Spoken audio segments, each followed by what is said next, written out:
Today's guest on the Winning Teams podcast is Meryl Johnston, who hails from Melbourne but now lives in the Gold Coast in Australia. Meryl is the founder, CEO and founder of Bean Ninjas, which is an online accounting support organization. But I thought that it was really interesting to interview Meryl, because what Meryl has actually done is that she started a global business 4 years ago, and she started it with $1,000. So, it just goes to prove the point that, you don't have to have gazillions in the bank before you start doing that. That's not to say it was easy or simple, but I think what you learn from listening to Meryl is that the clarity of her vision, that what you actually wanted to achieve was really important. And then, going about building that global business and building a team that could support her business in a global manner. And also what she learned about herself and the challenges that she found in doing that, where she had to buy out a partner, to make some changes, had to reinvest more money to make sure that the business stayed afloat. So this is a really great example, I think, of somebody who is so clear about what they're trying to achieve, very clear about the model that they want to build, and has shown and demonstrated that building a virtual online business globally is possible as long as you do it in a very systematic, step-by-step process. So, really have a good listen. Meryl is a really good communicator, very, very clear, very bright lady, and I think you'll get an awful lot from her.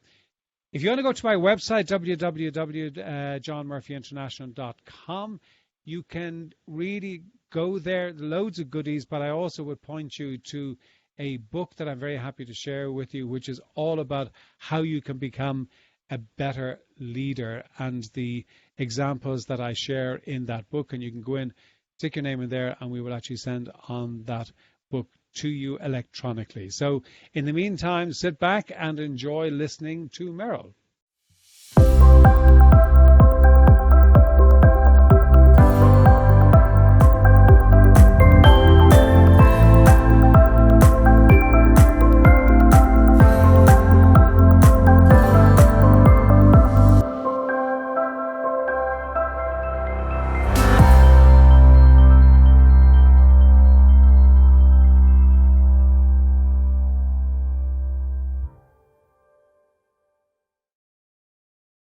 So Meryl, originally from Melbourne and now enjoying the Sunshine Coast in near Brisbane in Australia. You're very welcome here today. It's great to be here. Thanks. Now, listen, it's great. Really interested. I mean, you're the founder of Bean Ninja, and your background is that you're an accountant. You taught accounting, and you worked in an accounting firm. So I'm just wondering, how did the entrepreneur kind of jump out of that bottle? Well, it's funny. I think I was an entrepreneur before the accounting. But I actually always wanted to run businesses. And even as a kid, my family would have garage sales, and I always wanted to do deals with people and was trying to sell whatever we had at the family garage sale. And when I was at university, I started my first business, which was actually coaching tennis. It was the only skill that I had to sell. So I created a business around that and then employed other students to come and work for me and coach tennis. So I always wanted to run businesses. And the reason I went into accounting was that I got good marks in accounting at school, but also I'd heard it was a great way to get insight into different businesses where you got exposure to the way they were running their business, but also behind the scenes at the numbers and where they were making a profit, the decisions that they were making. So I actually got stuck in accounting for 10 years before I actually then came back and started my own business. And when you were looking at kind of, was Bean Ninja, was that kind of this is what I really want to build, or did that evolve, or how did you, because, you've been working as an accountant, I'm sure pretty well paid, successful in that, quite comfortable, and suddenly kind of say, okay, well, now do I kind of break out and become this kind of free-flowing entrepreneur? That's quite a jump. What was the catalyst for you to do that, and was Bean Ninjas the intent? Well, it wasn't actually originally the intent. I'd moved to the Gold Coast. So originally I'd worked in Melbourne. I worked at BDO, which was a big international accounting firm. Yeah. And I worked in audits. I was working really long hours. I worked on the weekends and And I moved to the Gold Coast for a lifestyle so that I could surf more, be really fit and healthy, enjoy the sunshine. But I found when I worked at another big corporate, I was back working the weekend again. I was trying to climb the corporate ladder. And so that was the catalyst, looking at my life on the Gold Coast 5 years after I'd moved, to think, hang on a minute, I'm back following the same patterns that I was before. So I left that job without anything to go to, went traveling, and then came back, and I actually started a consulting business. And it didn't have a very clever name. It was just my initials, MCJ Consulting. And so I was doing all different kinds of accounting consulting. I was going in and helping other businesses implement accounting software. I was helping them to prepare for year-end audits. And what I found was it was quite difficult to scale that business. It was project work. Every project was different. It was hard to build a team. Cash flow was lumpy. And so the catalyst for me to start a business was that I wanted more control over my lifestyle. And then the catalyst to start Bean Ninjas was that I found challenges in scaling the consulting business model, whereas I wanted to build a global business and have a team and an asset rather than be me trading my time for money as a consultant. And so that was when I thought about, well, what do I want my business to look like? And how do I make that happen? And then that was where Bean Ninjas kind of ticked a lot of those boxes around bookkeeping, playing to my skill set as an accountant, but being something that I could scale, something that could be done internationally because it's not so tax related, very process based. And I felt like I could build a team and a brand around that. I mean, very intentional, because I mean, so many people who kind of go down the route that you went, where you're in the corporate world and you leave and you set up your own business. But actually what they've discovered after a period of time is that they've kind of created another form of trap for themselves in their business, and they can't actually escape from that. When was it kind of really clear to you that if you really wanted to achieve what you wanted to achieve, was that you needed to have a different model? So did the model come first and the lifestyle afterwards, or did you say, I want that lifestyle and therefore I'm going to create this model? Well, there's a little bit of both. So while I was building the consulting business, I actually had a nice lifestyle because I was earning a much better hourly rate, and I was surfing a lot, and it was only a new business, so I wasn't working that much. So I could have just stayed doing that, but I actually had this desire that I wanted to build something bigger. And then I was involved in the startup community in Australia, and I was also just following what other people were doing. I was reading a lot of blog posts. I came across this business called WP Curve, which was the business model was a productized service, which is what Bean Ninjas is. And I learned then about that business model and how they were doing that successfully, and how there were all of these other productized service businesses as well. So I think it was a combination of being aware that other people were doing this productized service business model effectively, where they weren't doing the consulting work themselves. They were building processes and a team around that. So I became aware of that business model. And then I also saw the challenges with trying to scale the consulting business. And I also was aware that it was going to take me a lot longer to get to the same lifestyle building this business than if I just kept on with the consulting. But it seemed like a really fun challenge to me. And, when you're talking about, are you looking at the whole business of being Ninja? I mean, what is the vision that you have for the business? Well, when I started, it was a terrible vision. I'd never actually had a vision before, and it was all about me. So it was all about me only working 20 hours a week and going surfing. But then I realized that that's not what inspires a team, and they're not really going to feel excited about that. And while what we're doing was bookkeeping, we actually needed to think through, well, what is our bigger vision? And that's something we did as a team. And it's hard to do that when we have team members in 6 different countries, but we all got together and brainstormed and talked about what are we actually about. And that's when we realized, well, what we want personally, which is freedom over our lives and control about where we spend our time, what countries we live in, and the work that we do. We want that for all of our team, and then we want that for our clients. So we're not just about doing bookkeeping, we're about helping business owners understand their numbers, make great decisions, and bring freedom to their lives. So that's when we set a much bigger vision. And then we have a big, hairy, audacious goal, which is that we want to be world leaders, not just cloud accounting, but also education. We really care about not just doing the numbers for people, but we actually want them to understand their business numbers and then run successful businesses off the back of that. Yeah, I think it's really interesting what you're talking about there, because I think when you come to the vision, one of the things that I find, when I'm working with clients is to challenge them about the clarity of their vision. And very often the clarity is not there. It's a bit woolly, it's a bit vague. And sometimes you kind of, as a consultant, I kind of get slightly anxious when I start talking about vision, because people go, oh God, here's another bloody consultant talking about vision. And but the importance of it is that it gives context for everything that you're doing, because then, whether you invest, $20,000 here or whether you invest $20,000 there, it comes back to, where does it actually help kind of build and reinforce the vision? And that becomes the context for everything that you're doing. And that's why I think it's so important to have that. But if I was asking you the question, why should I mean, firstly, who's your target market, and then why should they choose you? So that's an interesting question. And the way that we started the business was doing bookkeeping. But if we play into, well, what's my bigger vision, that's only one of a suite of many services that we will eventually offer. So I can answer that as a product question. Say, well, okay, why would someone choose us? And when we started, I'm going to give you a story to give some context to this. When we started Beanages, we had no idea who our target market was, what pain point. We knew a little bit about the pain point that we were solving, which was bookkeeping, but that's quite broad. And we actually started following the 7-day startup method, which meant that we just launched. In 7 days, we created a website, a logo, and we got our first paying customer.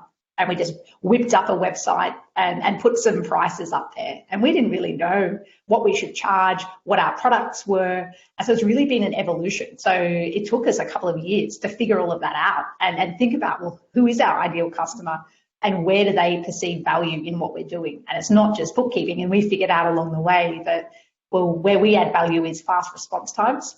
Our clients want responses in 24 hours. They want to be able to contact us and send emails.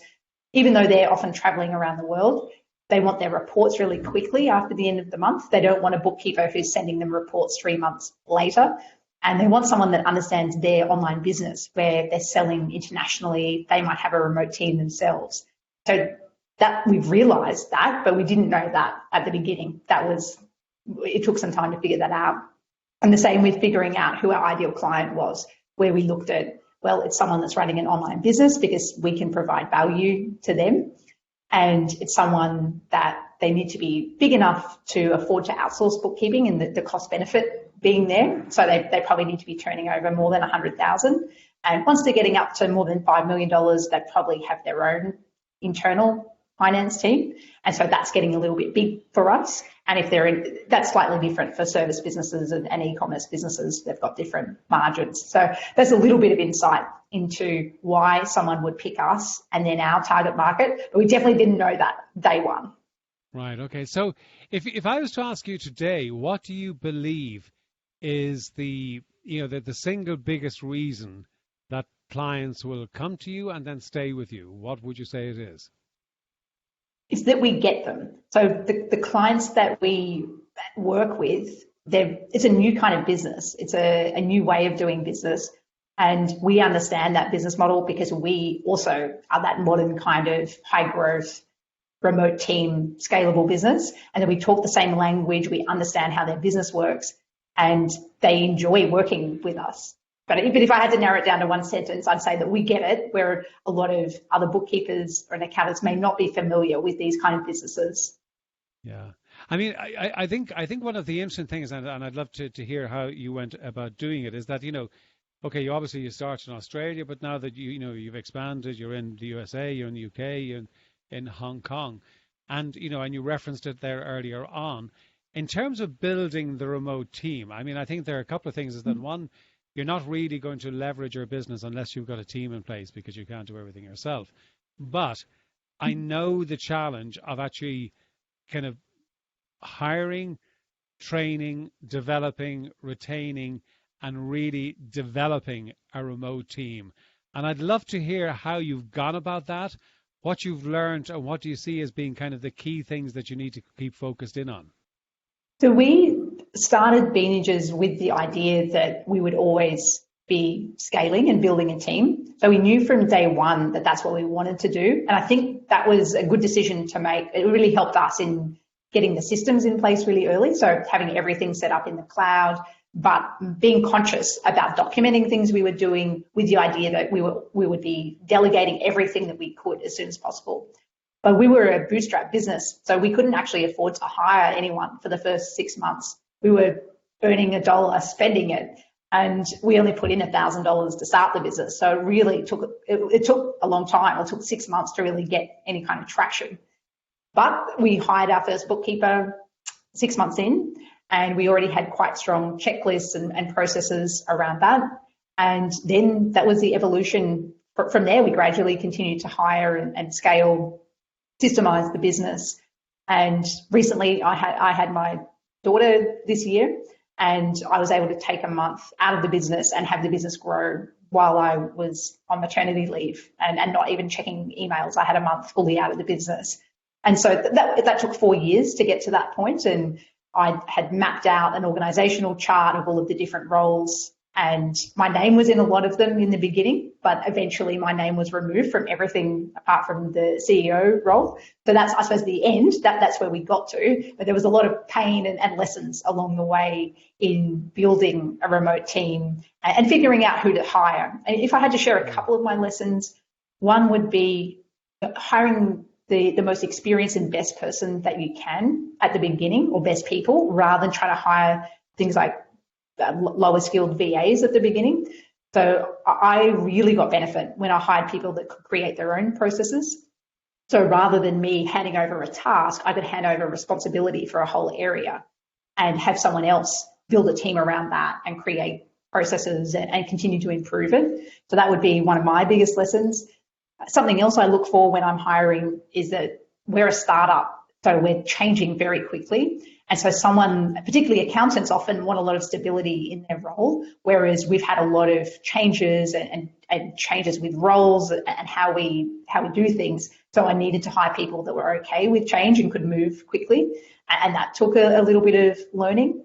Another one of my hiring lessons is thinking about, is this a role that needs attention to detail, which accounting does, but maybe something else like marketing actually needs strategic thinking. And so what am I looking for when I'm hiring these different people? Is it a role that needs someone to be very good at managing projects, or do they need to be thinking strategically? So there are a couple of lessons along the way. And probably, I mean, I think that it's, because I think it's an interesting, because I think it is a challenge to actually, the idea of the remote team is great, but there are practical challenges, as you obviously know. And I'm just wondering, to blend that group of individuals into a team, how do you actually create that? How do you actually make them go from being just a group of individuals who are all working remotely in their own homes or whatever it might be, to being a real team? Yeah. We put a lot of effort into that, actually, and thinking about, well, we want people to feel proud when they wear their Beanages shirt. We don't want them turning up to work every day feeling like they could be working for any bookkeeping or accounting firm. We want them to be proud when they wear their T-shirt with the Beanages logo. And so how do we do that? How do we make a company that people feel proud of and want to be a part of? And for me, part of that is thinking about each individual as a person in the team and doing little things like you would in the office. So contacting people, we use Slack as a chat platform, but chatting with people and asking directly one-on-one how they are, or we have regular processes in place like Zoom call check-ins with managers. So there's a lot of touch points where we're asking people how they are. But something that's been really helpful for us is we do career development plans, but it's not just about where you want to be in your career. We need to look at that holistically. So we ask everyone what they want their life to look like. What hours do they want to be working? What do they want to do outside of work? What do they want to learn? What are they interested in? And if we know all of that, then we can shape their role within the business to help them achieve those goals. Because if there's a disconnect between what they want to do in their career, but what they want to do outside of work and the direction we're leading them at Be Ninjas, then they're probably not going to stay with us long term, or they're not going to feel motivated. But also painting the picture for them about the opportunities that are available. So once we understand, okay, well, Johnny wants to get some experience doing onboarding with clients and learn some more skills about managing staff, then we need to create those opportunities. And they might not happen tomorrow, but if we know that and they know that there's that opportunity in the next year or two, and they're getting training around that, then I think that's quite motivating. So we put a lot of time into understanding where everyone's at in the business, what they want to achieve inside and outside of work, and making sure that their managers are really paying attention to that so they feel valued, and also that there's a long-term future. I think that's really sound, because I think one of the things that through my own work is that you come across where people don't feel engaged in what they're doing, and they don't feel that they're part of creating something. And I really do kind of work with clients to try and get them to spend time on, and investing time in building that engagement. And of course, it's never the most urgent thing to do, because there's lots of other stuff that's coming at you. But the more you can actually spend time talking about the vision, engaging people in the vision, it actually helps them to understand the direction the business is going in. And as I said earlier on, it gives them the context for different decision making. So I think that's really important. And of course, people will stay with you if they're engaged. They will leave you if they don't feel disengaged. And if they're disengaged, it's very much a transactional relationship where I turn up for you. I work for a number of hours and you pay me, and that's kind of the beginning and the end of it. And that's not what you're trying to do. I'm interested in from your own perspective, Meryl, as well, is that, the journey, you started Being Ninjas, how long ago was it? 4.5, or not even 4 years and 5 months ago. Okay, so it's been tremendous growth. And you've got how many people in the organization now? 15. 15. So that's fantastic. In that journey along the way, what did you learn about yourself from going from being the employed accountant to being the CEO of an online entrepreneurial global business?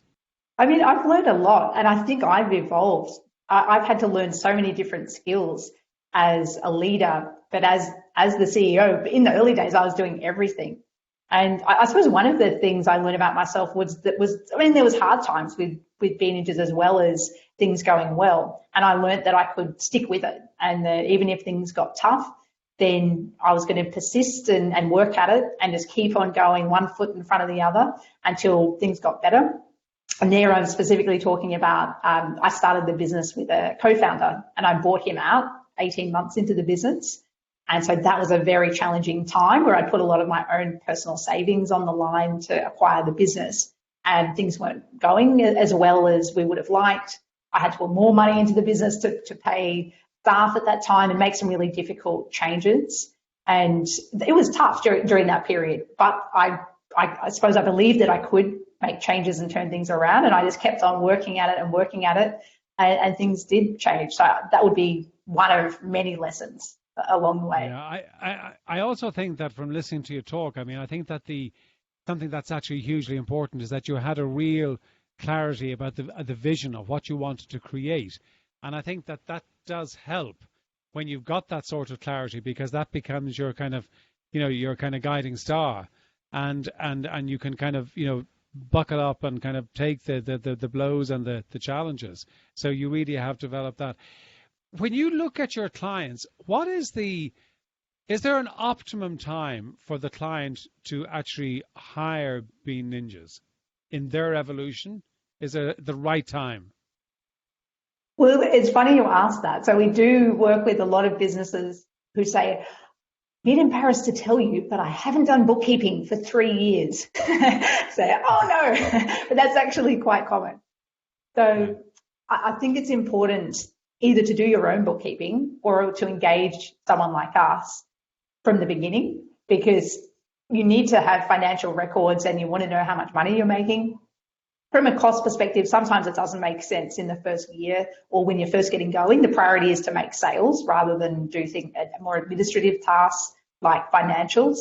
But as soon as you're up and running, either you need to be doing your own bookkeeping or outsourcing it. We found the sweet spot is normally if you're turning over around 100,000, then it makes sense to pay someone else to do that. But if you know that you're going to grow quickly, then that's something that I would get organized, at least with a cloud accounting tool like Xero. Just get it set up and have some of that automation working for you in the background, so you don't become like some of these people that have 3 years to catch up on. Yeah, and you've got the sheriff and the revenue chasing them around the place and trying to find them, which is not a great place to be. Meryl, listen, this has been fantastic. Before we wrap up, 2 questions to ask everybody. One is a book that you would recommend that has had an impact upon you, and why? It's very hard just to choose one book. So I have to do 2. So the first one is the 4-hour. The first one is the 4-hour work week, and I'm sure lots of people have read that. But that was what originally opened my mind. Yeah, it's Tim Ferriss. So that opened to my mind to the opportunities that were out there, and that was one of the catalysts for me starting Bean Ninjas. Another is Built to Sell, and that's something that I go back and reread every now and then. And it's some business books can be really heavy, whereas this is in a story form. But there's some really good elements to it. And I've actually bought that book for a number of people in my team because I think that even though we're not aiming to sell Bean Ninjas anytime soon, it changes your mindset around building a valuable asset and creating something where you have systems and you've got a very clear product, even if you think you're a services business, and acting like you're selling products rather than selling services. So there's some really interesting lessons for me in that book. And I go back and reread it to learn and apply different elements. Who's the author of that? I've heard of it, and I'm pretty sure I've read it, but I just can't remember the author. Can you recall the author's name? Name's John, and I don't know how you pronounce his surname, but I think it's Warrilow. Oh, yes, it is John Warrilow. Yes, yeah, absolutely. But I think it's well worth it. But I think also the important point you're making is that you were clear about what you were trying to build, because people have got to be clear about whether they're actually building a lifestyle business or they're actually building something that they want to actually sell on and exit at some stage.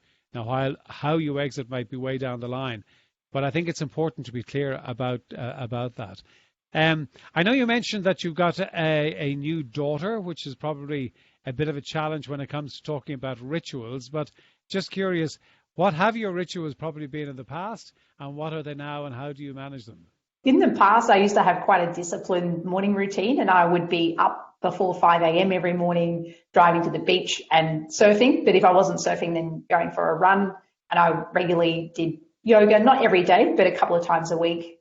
And also tried to include meditation into my routine. Now my routine's a little bit more disjointed, but I still do try and get up before 5 a.m.